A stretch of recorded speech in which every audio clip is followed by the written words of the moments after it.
민주주의를 긋다. 2-12 192페이지 한정수 지음 3일부터 60까지 함께 걷는 민주 올레길.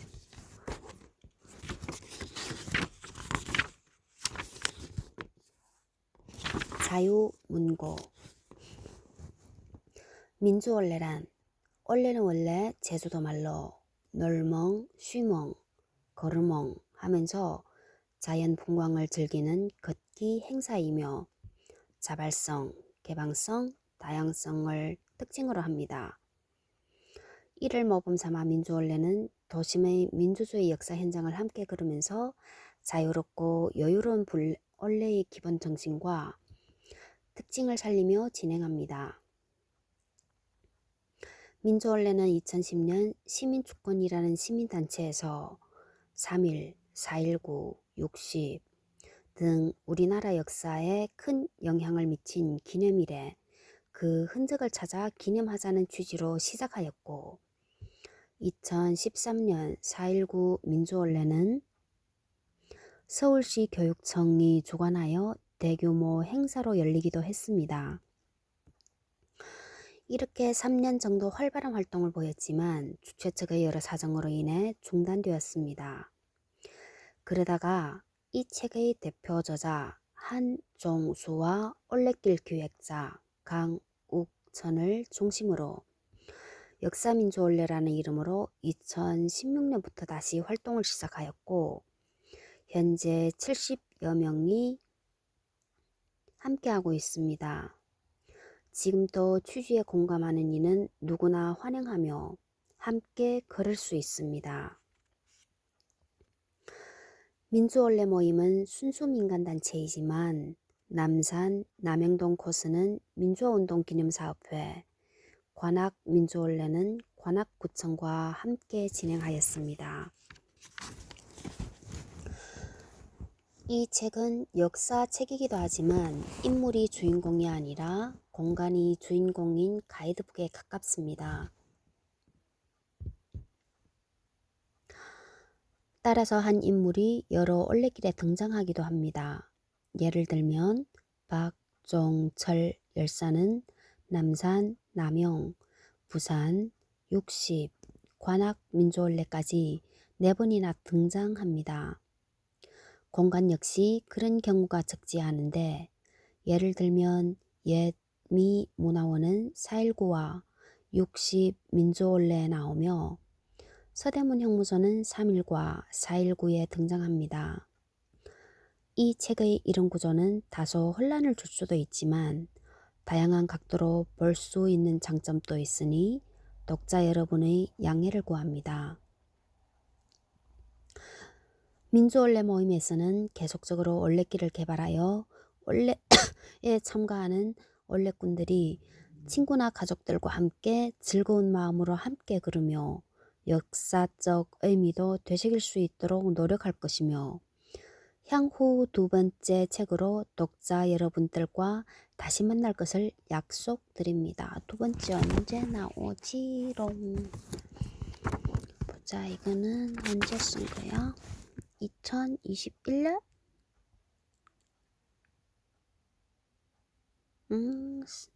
이자 22, 23, 24 2년 반밖에 안 됐네.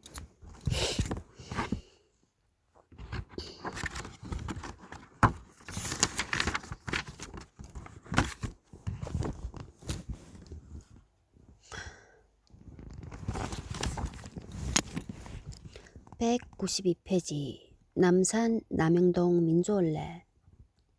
가보년 동학농민군의 봉기를 틈타 일본은 오시마 요시마사 따더 이창 오시마 요시마사 소장 휘하의 군대를 조선으로 보냈다.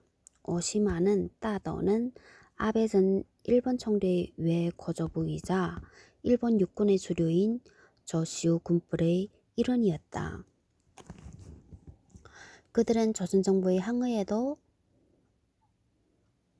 아랑곳하지 않고 1894년 6월 8일 인천에 상륙, 서울로 진입했다. 일본군은 효창원에 사령부를 설치하고 효창원, 이태원, 서빙고 등지에 주둔했다. 6월 17일 일본은 청나라에 선전포고하면서 경야포를 남산에 설치하여 경복궁을 직접 겨냥하였다. 결국 그들은 한양을 장악하고 청일전쟁에서 승리하면서 조선 침략을 가속화하였다. 하지만 열강, 특히 러시아의 간섭으로 물러나야 했으나 다시 이빨을 드러내었다. 이번에도 용산이 주요 목표가 되었다. 그 시작은 1904년 2월 23일이었다. 다시 서울을 점령한 일본은 한일의정서라는 군사협정을 강제로 체결했다. 일본군이 원하면 한국 땅 어디라도 점유할 수 있고 한국, 대한제국 정부는 협조해야 한다는 극악한 내용이었다. 전세가 유리해지자 일본군은 영구적인 기지를 만들기 위해 용산, 둔지산 일대를 선택했다. 둔지산이 어디지? 일본군은 이미 3월부터 용산에 변기창을 만들기 시작했으며 다음 해인 1905년 7월 26일까지 토지 수용을 완료해 줄 것을 요구했다. 자기 마음대로네. 땅의 크기도 크기였지만 용산, 마포 일대에 엄청난 수의 묘가 있다는 것은 그것도 심각한 문제였다.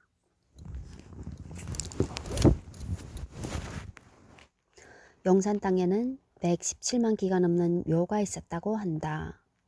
물론 정확하게 센 것이 아니라 2평당 묘 1기 정도로 어림한 숫자였다. 가옥은 1176호, 최대한 줄여도 가옥과 농토보상비만 89만 원에 달한다. 하지만 일본은 평양과 의주 땅까지 합쳐 20만 원만 내놓았다. 당연히 분묘 이장비는 엄두를 내지 못했다. 분노한 주민들이 내부, 내부, 지금의 행정자치부로 찾아가 격렬하게 항의했지만 일본군에 의해 해산되고 말았다. 1905년 8월 10일 토지 수용이 완료되었다. 일본군이 자리 잡기 전까지는 효창공원과 용마루 일대를 용산이라고 불렀으므로 일본군은 자신들이 차지한 지역을 신용산이라고 불렀다. 1906년 6월 남영동에서 지금의 한강대교에 이르는 직선도로, 지금의 한강로가 개통되고 1906년 11월에 2층 887평짜리 용산역이 완공되어 1906년 11월 점차 신용산이 아닌 용산으로 불리게 된다. 용산역은 경의선과 경부선이 모두 지나는 교통의 요지가 되었다. 1907년 1월 군용지를 117만 평으로 확장했는데 현재 미군의 사용부지가 108만 평임을 감안하면 당시와 별 차이가 없음을 알 수 있다. 나머지 200만 평은 철도 시설과 도로가 들어서고 1915년 이후 기지가 크게 확장되면서 용지로 사용된다. 1907년 2월 일시적으로 병력이 감축되지만 헤이그 특사 사건과 고종퇴위, 의병봉기가 이어지면서 병력이 다시 늘어난다. 6월 러일 전쟁 배상금의 일부로 하세가와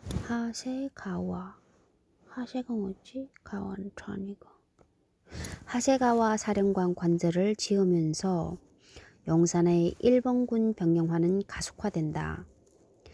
해방 후에는 미군이 일본군 대신 이 땅을 차지했고 제6공화국이 들어서면서 이전 논의가 시작되었지만 최근에야 평택기지로 이전하였다. 현재는 이곳을 국가적 차원의 공원으로 만들기 위한 각계의 다양한 노력이 시도되고 있다. 1910년 8월 22일 남산의 통감 관저에서 맺어진 병탄 조약 이후에는 정신적 지배의 상징인 거대한 조선 신궁까지 만들어 신사참배를 강요했다.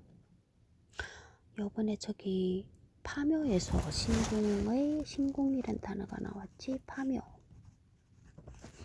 24년 3월 10일 날.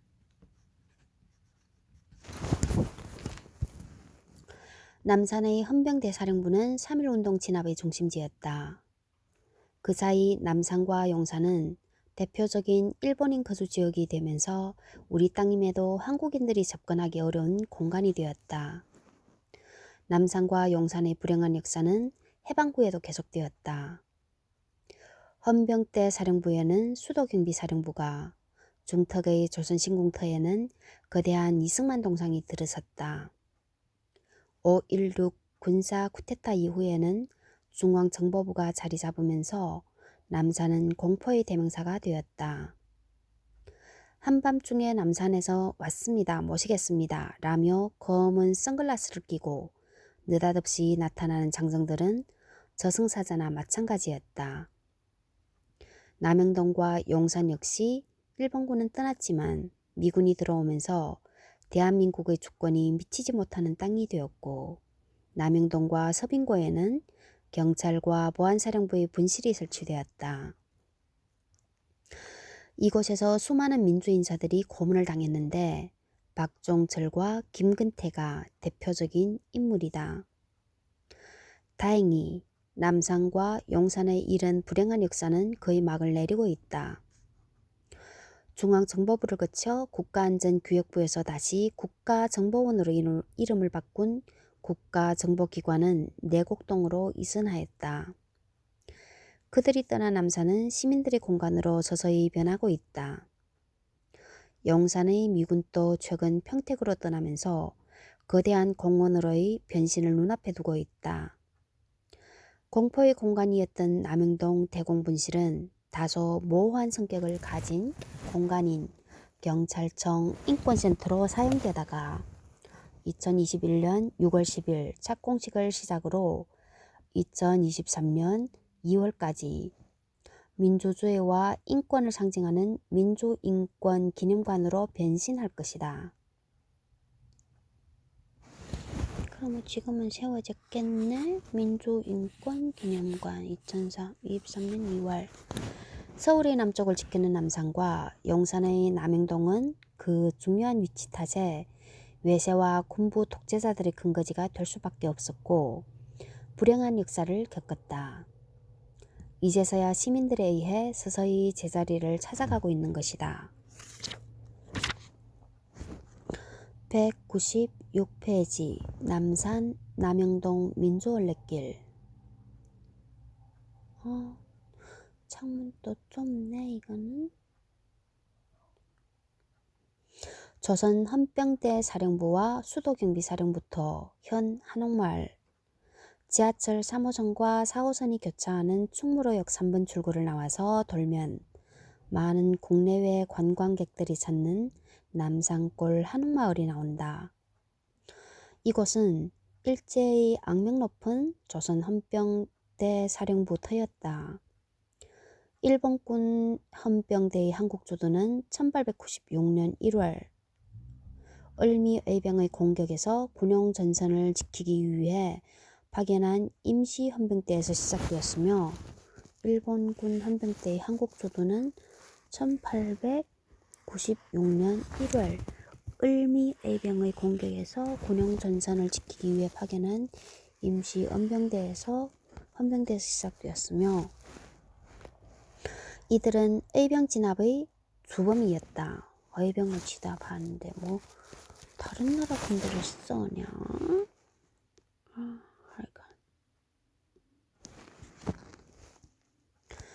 정식 강점 직전인 1910년 6월 테라우치 마사다케, 테라는 쓰고 우치는 네이, 쓰네, 테라우치 쓰네, 마사는 정, 다케는 이, 테라우치, 테라 우찌, 스네, 마사는 정, 탁게는 이.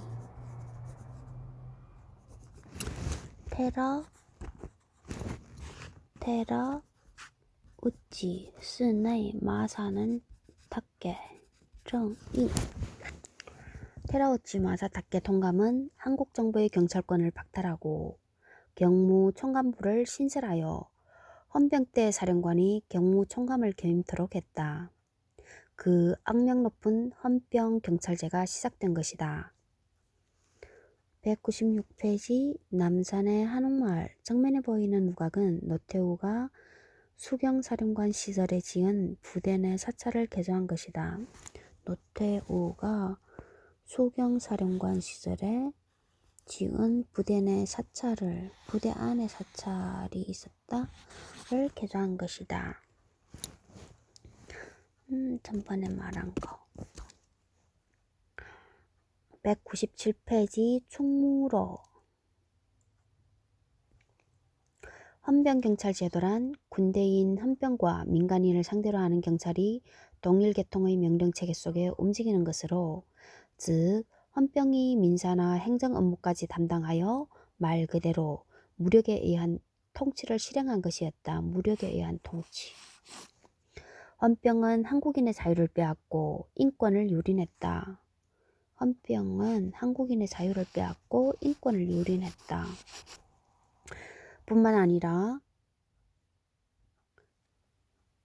일제는 이곳에서 조선 왕조의 왕족들이 사는 창덕궁 도남까지 일직선으로 이어지는 새로운 도로, 즉 지금의 충무로를 뚫어 구 황족들에 대한 뭐가 이렇게 많냐?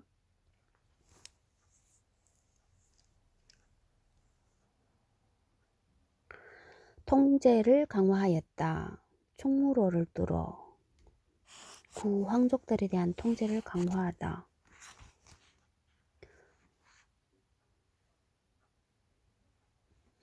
그러면 창덕궁 도남까지 일직선으로 이어지는 새로운 도로. 한옥마을 정문 옆에 있는 한국의 집에는 조선 청독을 보좌하는 청독부의 2인자 정무총검의 관저가 있었으며 3인자인 경무총관부도 인근에 있었다. 1919년 3월 1일 태화관에서 독립선언을 한 민족대표 29인도 경무총관부로 체포되어 조사를 받은 다음 서대문 형무소에 수감되었다.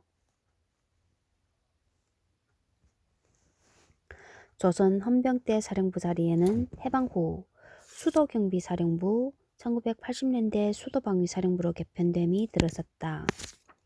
주체는 바뀌었지만 군사시설이라는 면에서는 변함이 없었다. 경복궁과 청와대를 정면으로 한 경복궁과 청와대를 건너다 보는 이곳은 여전히 요충지였던 것이다. 한때는 필동 육군본부라고 부를 정도였다. 서울의 범, 필동, 수도방위사령부터 1979년 12월 12일 전두환의 신군부가 주도한 군사반란이 일어났을 때 이곳에는 가장 강력한 반대파인 장태환 수방사령관이 버티고 있었다. 그가 야, 이 반란군 놈의 새끼야. 니들 거기 꼼짝 말고 있어. 내 지금 전차를 몰고 가서 니놈들의 머리통을 다 날려버리겠어. 역적놈의 새끼들. 이라고 외친 발언은 유명하지만 이미 육군본부와 국방부, 특전사 등 주요 기관이 제압되어 대세가 완전히 기운 뒤였다. 그가 신군부에게 무너진 다음 후임자는 바로 노태우였다.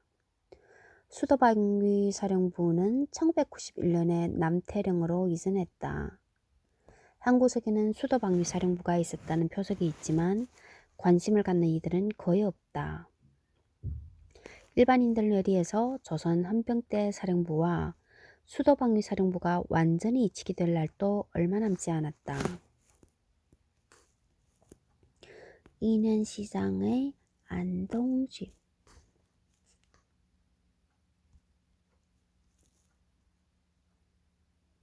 충무로 필동주요소 대한극장 맞은편에 있음. 199페이지.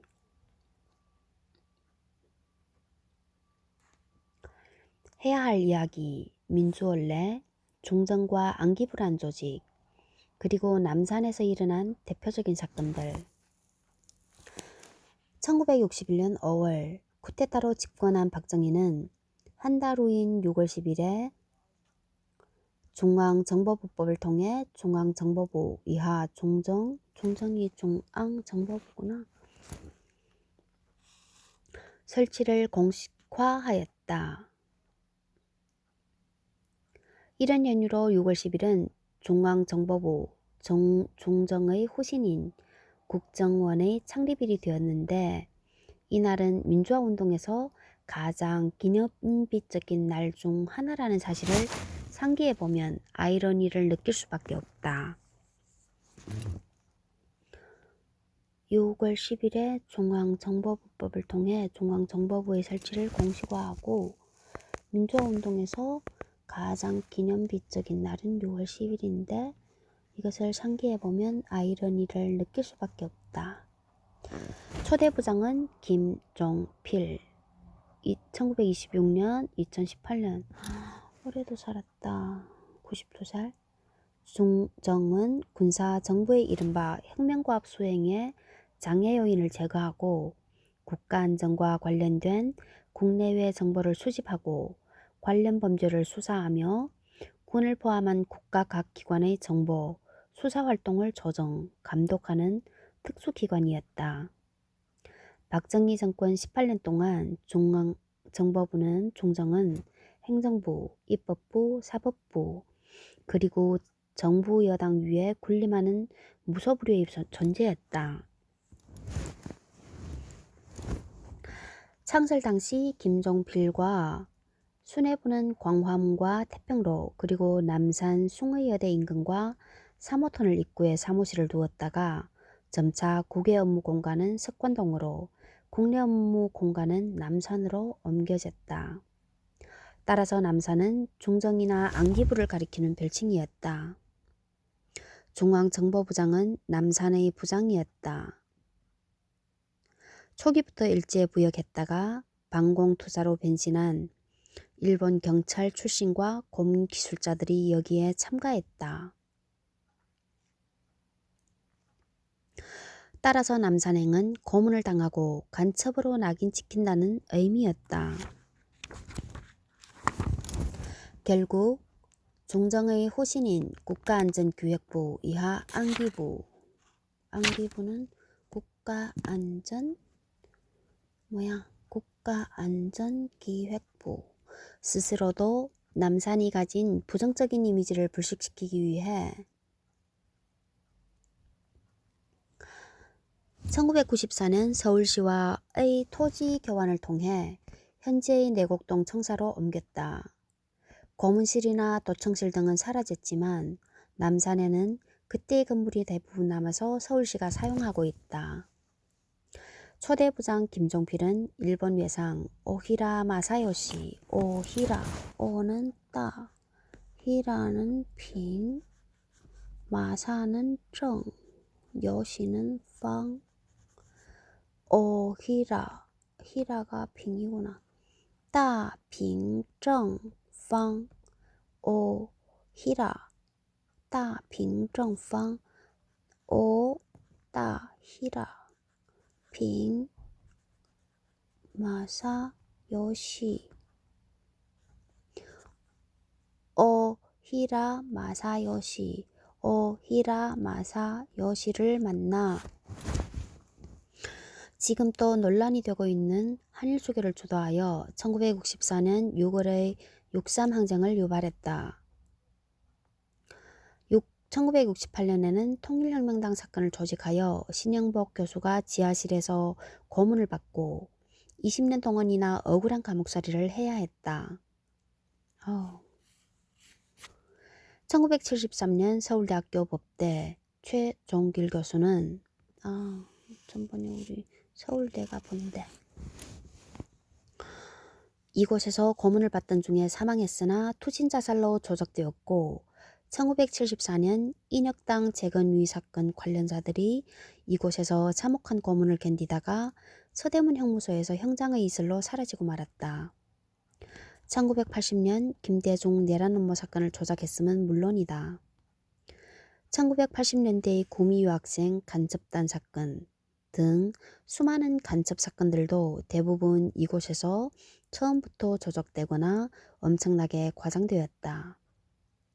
법치 국가에서 도저히 상상조차 할 수 없는 야당 전당대회 개입 등 정치 공작, 선거 조작, 노동운동 탄압, 이권 배분, 정치자금 갈취, 미행과 사찰, 도청, 고문, 납치, 언론과 사법부 통제 등의 갖가지 만행을 자행했고 심지어 대통령에게 미녀를 조달하는 가장 추잡한 짓까지 저질렀다.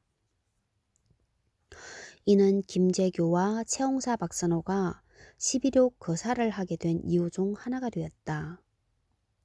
민주인사들, 조작간첩의 대상자들은 물론 정권 내부의 비판자들까지도 불법으로 납치하여 고문과 협박을 자행했다.